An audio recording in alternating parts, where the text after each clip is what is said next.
Hello friends, நான் உங்கள் சிந்து. இது நம்ம ஷோ டைம் சேனல். வேல்பாரி பாகம் 1 அத்தியாயம் 13. நள்ளிரவு நெருங்கியது. எவ்வியூரை விட்டு சற்று தொலைவில் நடுக்காட்டில் பெரும் மர அடிவாரத்தை சுற்றி வட்ட வடிவில் ஊரே உட்கார்ந்திருந்தது. எங்கும் பந்தங்கள் எரிந்து கொண்டிருந்தன. நடுவில் ஆடுகளம் இருந்தது. உட்கார்வதற்கு ஏதுவாக மண் திட்டுகளும் மர அடுக்குகளும் உருவாக்கப்பட்டிருந்தன. அந்த பெரும் மரப்புதர்தான் கொற்றவையின் இருப்பிடம். இந்த மர அடிவாரத்தின் முன்னர் இலை விரித்து 15 விதமான பனங்குடைகள் நிறைய பல்வேறு வகையான பழங்கள் நிரப்பி வைக்கப்பட்டிருந்தன. சுற்றிலும் பெருங்கூட்டம். நேரெதிரே பாரியின் இருக்கை. அதற்கு பக்கத்தில் கபிலர் அமர்ந்திருந்தார். மரத்தின் வலது பக்கம் எண்ணற்ற பாணர்கள் வாத்திய கருவிகளோடு காத்திருந்தனர். இடது பக்கம் குலநாகினி உட்கார்ந்திருந்தாள். அவளை சுற்றி நாகினிகளின் கூட்டம் இருந்தது. ஊர் மஞ்சளில் நடக்கும் குறவை கூத்துக்கோ பாணர்களின் ஆட்டம் பாட்டத்துக்கோ சந்தன வேங்கை முன்பு நிகழும் வள்ளி கூத்துக்கோ நாகினிகள் வரமாட்டார்கள். குல சடங்குகள் தவிர்த்து கொற்றவை கூத்துக்கு மட்டுமே அவர்கள் வருவார்கள். இருளின் மையத்தில் சிறுத்திருந்த வெளிச்சத்துக்கு நடுவில் குலநாகினியை பார்ப்பதே அச்சங்குள்ள செய்தது. அவளின் தோளிலும் மடியிலும் கூகை குஞ்சுகள் தாவி சரிந்து கொண்டிருந்தன. அவள் தன்மேல் போட்டிருந்த தாவர வேர்களாலான மாலைக்குள் சிறு பாம்புகள் நெளிவது போல கபிலருக்கு தெரிந்தது. அந்த சூழ்நிலை மிகவும் அச்சமூட்டுவதாக இருந்தது. விழா தொடங்கவில்லை. பெரும் அமைதி நிலவியது. யாருக்காக காத்திருக்கிறார்கள் என்பது தெரியவில்லை. கபிலருக்கு கொற்றவை விழாவை பற்றி எத்தனையோ கேள்விகள் இருந்தன. ஆனால் விழா நாள் நெருங்க நெருங்க ஊரே பேச்சை குறைத்து மௌனமாகியது. கபிலரால் யாரிடமும் எளிதில் உரையாட முடியவில்லை. தன்னோடு எப்போதும் பேசி மகிழும் நீலன் மற்றவர்களை விட இறுகிய மனம் கொண்டிருந்தான். அவனிடம் இருந்து ஒரு வார்த்தையை கூட கபிலரால் வாங்க முடியவில்லை. ஏனென்றும் புரியவில்லை. கபிலர் கேட்கிறார் என்பதால் பாரி மட்டுமே அவ்வப்போது ஒரு சில கேள்விகளுக்கு பதிலளித்தான். கொற்றவை கூத்து பாலை நிலத்துக்கு உரியதுதானே, அதை ஏன் குறிஞ்சி நிலத்தில் நடத்துகிறீர்கள் என கேட்டார் கபிலர். மனம் கொடும் பாலையாக வெடித்து கிடக்கும் போது எங்கே நடத்தினால் என்ன? பாரியிடம் இருந்து இவ்வளவு மனவெறுப்போடு வெளிவரும் சொற்களை கபிலர் எதிர்பார்க்கவில்லை. அவர் திகைப்புற்று நின்றார். இது குறிஞ்சிக்குரிய கூத்து அன்று, 5 திணைக்கும் உரிய கூத்து என்ற பாரியின் குரல் சத்தற்று பெருங்கலக்கம் கொண்டிருந்தது. இதற்கு மேல் கேள்வி எதுவும் கேட்க வேணாம் என கபிலர் எண்ணிக்கொண்டிருந்த போது பாரி தொடர்ந்தான். இந்த மண்ணெங்கும் மூவேந்தர்களால் எத்தனையோ குளங்கள் அழிக்கப்பட்டு விட்டன. பல நூற்றாண்டுகளாக குருதி ஆறு வற்றாமல் ஓடிக்கொண்டிருக்கிறது. அழிபடும் குளங்களின் எண்ணிக்கை இன்று வரை தொடர்கிறது. இந்த விழாவுக்கும் பாரி சொல்லும் பதிலுக்கும் என்ன சம்பந்தம் என்ற குழப்பத்துடன் கபிலர் கேட்டுக்கொண்டிருந்தார். பாரி தொடர்ந்தான். அழிக்கப்பட்ட குளங்கள் எண்ணிக்கையில் எத்தனையோ யார் அறிவார். ஆனால் பேரரசுகளின் கொடுந்தாக்குதலில் இருந்து தப்பி உயிர் பிழைத்தவர்கள் மிக சிலர். அவர்கள் எங்கெங்கோ அலைந்து திரிந்து இறுதியில் பரம்பு நாட்டுக்கு வந்து குடியேறி உள்ளனர். மூவேந்தர்களால் அழிக்கப்பட்ட 16 குலங்களின் மிச்சங்கள் இப்போது பரம்பு நாட்டில் வசிக்கின்றன.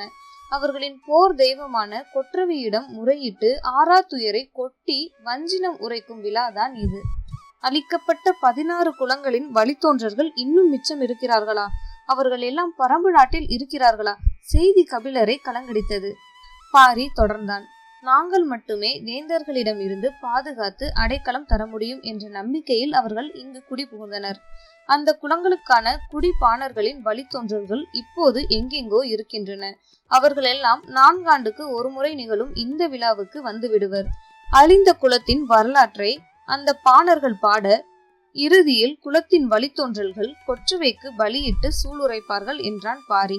அதன் பிறகு இங்கு வந்து அமரும் வரை கபிலர் பேச்சற்றவராக ஆனார். காலம் மனித அனுமானங்களுக்கு அப்பால் இயங்கிக் கொண்டேதான் இருக்கிறது.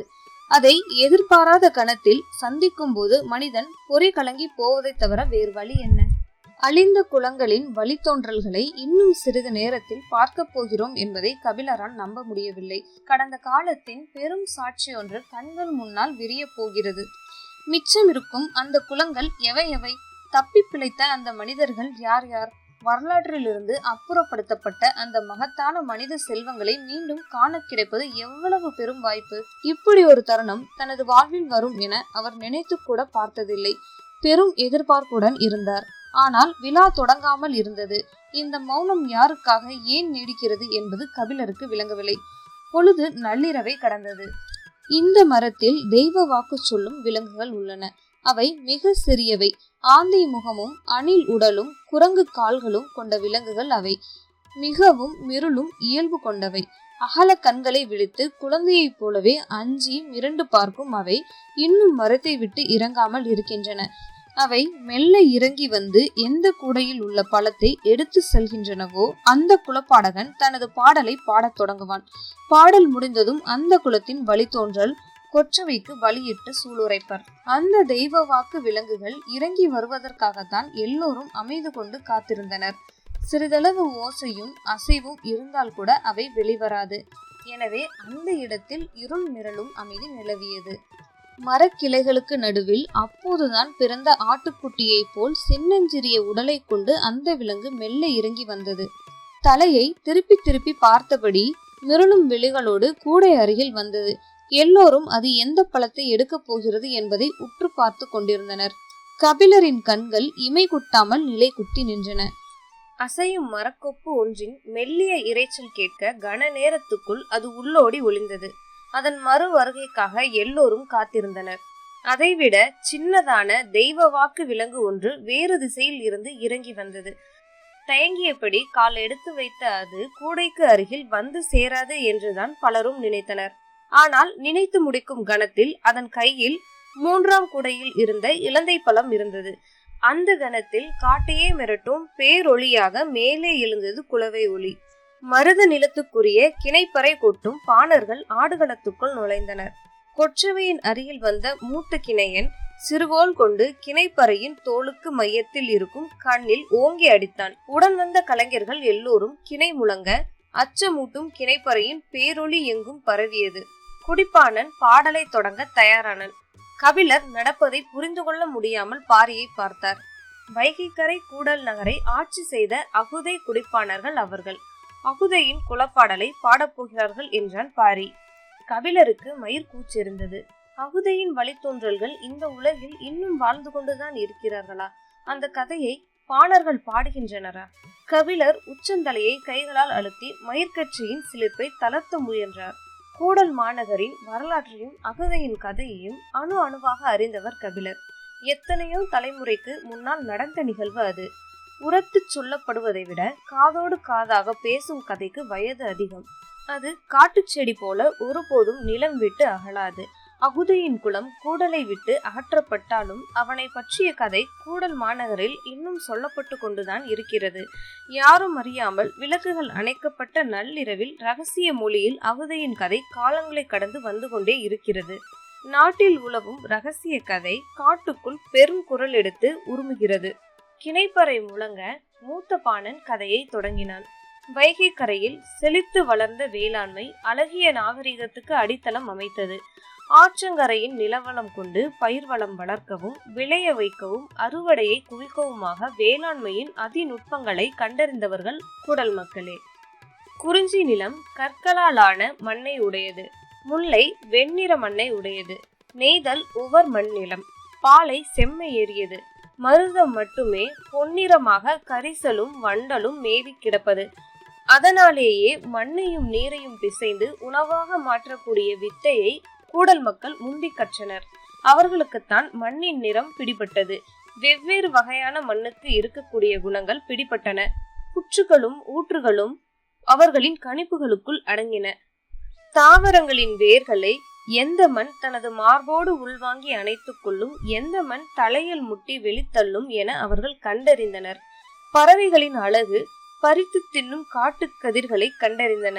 பறவைகளின் கழிவில் இருந்து முளைவிடும் தானிய மணிகள் எவை எவை என்பதை பற்றிய அறிவு சேகரம் அவர்களிடம் இருந்தது. முதல் விதை நடும்போது அந்த பறவையின் சிறகை அப்பயிரின் அருகில் நட்டு தங்களுக்கு வழிகாட்டிய அந்த வானம்பாடிக்கு நன்றி சொல்லும் மரபை கொண்டவர்கள். விளைந்த பயிரை தின்ன வரும் விலங்குகளை வேல் கொண்டு விரட்டுவர். ஆனால் பறவைகளை வேண்டிக் கொள்ள மட்டுமே செய்வர். ஏனென்றால் பறவையே ஆசான். பறவையின் எச்சம் கண்டே பயிர் செய்து பழகியவர்கள். பறவை உண்ட மிச்சமே நமக்கு என அறம் வகுத்து கொண்டனர். காடெங்கும் அலைந்து சேகரித்த தானியங்களை கால் பரப்புக்குள் விளைய வைத்து அறுக்க முடியும் என்பதை செய்து காட்டியவர்கள் அக்குலத்தின் முன்னோர்களே. அவர்களே மனித கூடலின் ஆற்றலை மண்ணில் விளையும் பயிராக மாற்றியவர்கள்.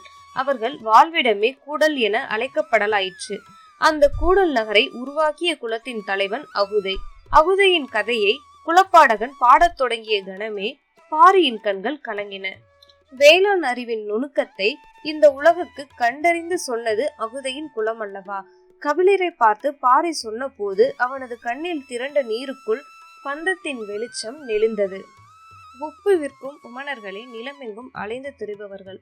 கடற்கரை தொடங்கி மலை முகடு வரை அவர்களின் வண்டி சக்கரங்கள் எந்நேரமும் உருண்டு கொண்டே இருந்தன. எல்லோருக்கும் தேவைப்படும் பொருட்கள் அவர்களிடம் இருந்தன. எல்லோரும் தங்கள் கைவசம் இருந்த பொருட்களை அவர்களிடம் கொடுத்து உப்பை பெற்றனர். இந்த நிலமெங்கும் இருக்கும் மனித கூட்டங்கள், அவர்களின் வாழ்விடங்கள், அங்குள்ள பாதுகாப்பு ஏற்பாடுகள், செல்வ செழிப்பு சேமிப்பு என எல்லாவற்றையும் அறிந்தவர்கள் அவர்களே. கூடல் நகரில் வளமை கொடிகட்டி பறந்தது. விளைச்சல்கள் குவிய தானிய கதிர்கள் வைக்கும் ஆளுயர மொடாவை உமணர்கள் அங்குதான் முதலில் கண்டனர். அந்த குலத்தின் செழிப்பு உமணர்களின் கண்களில் அதிசயமென நிலை பெற்றது.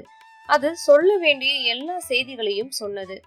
பொருணை ஆற்றின் முகத்துவாரத்தில் இருந்த கொற்கை பாண்டியன் தன் வீரர்களோடு புறப்பட வேண்டிய நாளை உமணர்கள் சொன்ன தகவலை வைத்தே முடிவு செய்தான். வைகையில் புனலாட்டு விழா. கூடல்வாசிகள் முழுவதும் நீராடி மகிழ்ந்திருக்கும் நன்னாள். அன்று காலை நமது படை கூடல் நகருக்குள் நுழைந்தால் எளிதில் அதை கைப்பற்றலாம் என்று உமணர்கள் நாள் குறித்து சொன்னார்கள். முதல் நாள் நண்பகலில் கொற்கை பாண்டியனின் படை கடற்கரையில் இருந்து புறப்பட்டது. கிணைப்பானன் தனது தாள லயத்தை கூட்டத் தொடங்கினான். செங்காலி மரத்தால் செய்யப்பட்டு மயிர் சீவாத செவ்வி தோலை கொண்டு போர்த்தப்பட்ட கிணைப்பறை அதன் அகால ஓசையை எழுப்பத் தொடங்கியது. குலப்பாடகனின் குரல் நாளங்கள் வெடிப்புற தொடங்கின. ஒரு கொடூரம் அரங்கேற போகும் விடியல் பொழுதை பாட அவனது நாய் எழவில்லை. பொழுது புலர்ந்தது. வைகையின் பெருவெள்ளம் தாவி குதித்தோடியது. கூடல் மாநகரே நதிக்கரையில் வந்து ஆவலோடு நின்று கொண்டிருந்தது. குலத்தலைவன் அகுதை யானை மீதேறி வைகை கரைக்கு வந்து சேர்ந்தான். எல்லோரும் அவனது கையசைவுக்காக காத்திருந்தனர். வைகையை வணங்கி கூட்டத்தை நோக்கி கையசைத்தான் அகுதை. புனலாட்டு விழா தொடங்கியது. கரையில் இருந்த இளைஞர்களும் இளைஞர்களும் வைகையில் பாய்ந்து உள்ளே இறங்கினர். புனலாட்டு விழா என்பது காதல் திருவிழா. காதலர்கள் நீரால் ஒருவரையொருவர் அடித்து விளையாட ஆரம்பித்து நேரம் செல்ல செல்ல நீர் அடித்தாலும் விலகாத விளையாட்டாக மாறும். மனமானவர்களும் தம் இணையோடு சென்று வைகையில் நீராடி காதல் பேசி கனிவு கொண்டு விளையாடுவர். காமத்துக்கு மிக அருகில் பயணிப்பது நீர். அதுவும் ஆற்றிலோடும் குளிர் நீர் தனது உள்ளங்கையில் இருக்கும் ஆணையும் பெண்ணையும் கன நேரத்துக்குள் கரைத்துவிடும். கரைந்தவர்கள் காதல் கொண்டவரின் உடலுக்குள் உறைந்திருப்பர். நீரின் குளிரும் உடலின் சூடும் ஒன்றினை ஒன்று உள்வாங்கும். உடலின் வாசனையை மனதுக்குள் பாயவிடும் மாய சக்தி நீருக்கு மட்டுமே உண்டு. மண்ணில் கால் பாவாமல் மனிதன் நடப்பது தண்ணீருக்குள்ளும் காதலுக்குள்ளும் தான். இரண்டும் ஒன்று சேரும் தருணத்தில் நிகழ்வது எல்லாம் மாய வித்தைகளே. வித்தைகளின் வாடிவாசல் வழியே பீரிட்டு ஓடிக்கொண்டிருந்தது வைகை. அகுதை உள்ளிறங்கும் பொழுதுக்காக கரையில் நின்றிருந்தவர்கள் காத்திருந்தனர். காதல் ஏறிய கண் கொண்டு தனது மனைவியை பார்த்தான் அகுதை. அவளோ அவனது தோல் கவ்வி உள்ளிறங்கும் பொழுதுக்காக காத்திருந்தாள். அகுதை நதிநீருக்குள் கால் நுழைத்தான். இன்னும் சற்று உள்ளே போகட்டும், அவனது தோலை தாவி பிடித்தபடி நாம் இறங்குவோம் என அவள் கல் பாவிய திட்டில் நின்றிருந்தாள். ஏன் இன்னும் வராமல் இருக்கிறாள் என எண்ணியபடி அகுதை இரண்டாவது அடியை எடுத்து நீருக்குள் வைத்தான். அவன் தோளின் மேல் சரிந்து விழலாம் என அவள் நினைத்த போது அருகில் தோழியிடம் இருந்த அவள் மகன் பெருங்குரலெடுத்து அழ ஆரம்பித்தான். பெருக்கெடுத்து ஓடும் நீரும் உற்சாக பேரொளியும் குழந்தைக்கு அச்சமூட்டியிருக்கும். அவனை அமைதிப்படுத்தி விட்டு வருகிறேன், நீங்கள் உள்ளிறங்குங்கள் என சொல்லிவிட்டு தோழியிடம் போனாள். தாயை பார்த்ததும் குழந்தையின் அழுகை மேலும் கூடியது.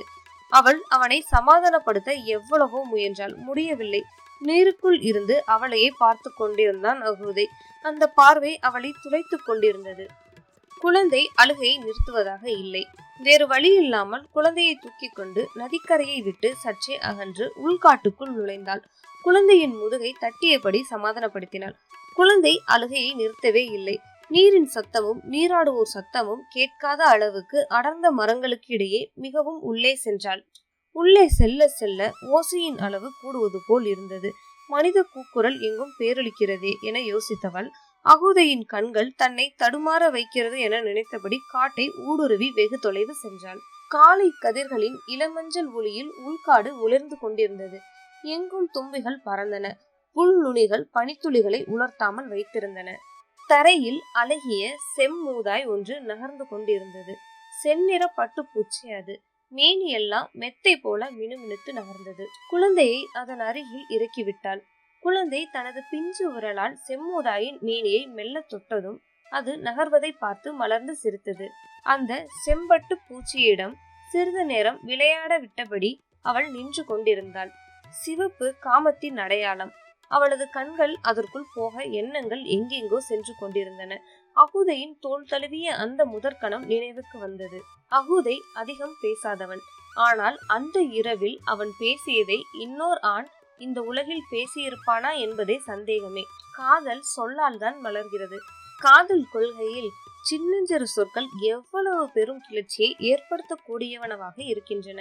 சிறு உளியால் மலைகள் உடையும் தருணம் அது. அவன் ஒற்றை சொல் சொல்லும் போது அப்படி ஒரு வெட்கம் உடல் எங்கும் பரவியது. அந்த சொல் ஞாபகம் வந்த கணம் மீண்டும் வெட்கம் பரவி தன்னை அறியாமல் சிலிர்த்து மீண்டாள். சொற்கள் நினைவுக்கு வந்த கணத்திலேயே செயல்களும் நினைவின் வழியே மேலெழுந்து வந்து விடுகின்றன. அதன் பின் என்ன செய்ய முடியும்? சற்றே பெருமூச்சு விட்டபடி குழந்தையை பார்த்தாள். அவன் செம்மூதாயின் பின்னால் நகர்ந்து போய்க் கொண்டிருந்தான். திருமணமான முதல் புனலாட்டு விழாவின் போது அவள் கருவுற்றிருந்தாள். அதனால் ஆற்றுக்குள் இறங்கவில்லை. 2ஆம் ஆண்டான இப்போதும் அதே போல் தன்னந்தனியாகவே அகுதை ஆற்றுக்குள் இறங்கினான். கரையில் நின்ற அவளை துளைத்தெடுத்தது அகுதையின் பார்வை. ஆணின் பார்வை பெண்ணின் பார்வையை போல் நயமிக்கது இல்லை. ஆணின் கண்கள் காதல் கொள்பவை, ஆனால் காதலை சொல்ல கற்றவை அல்ல.